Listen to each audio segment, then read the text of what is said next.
നമ്മൾ ആദ്യമായി സ്നേഹവും രുചിയും അറിഞ്ഞത് അമ്മയിൽ നിന്നല്ലേ?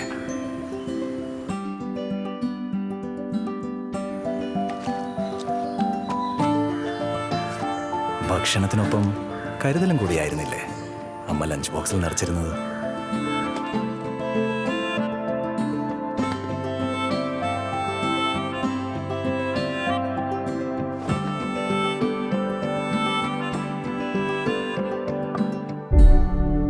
പറയാതെ തന്നെ നമ്മുടെ വിശപ്പറിയുന്ന ആ ഒരാൾ നമ്മുടെ അമ്മയല്ലേ?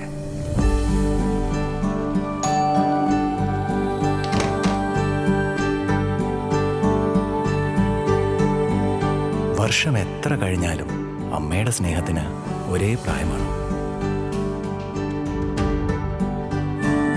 സ്നേഹവും കരുതലും വിളമ്പുന്ന എല്ലാ അമ്മമാർക്കും happy Mother's Day. Kitchen treasures, പരിശുദ്ധിയുടെ ആരംഭം കിച്ചണിൽ നിന്നും.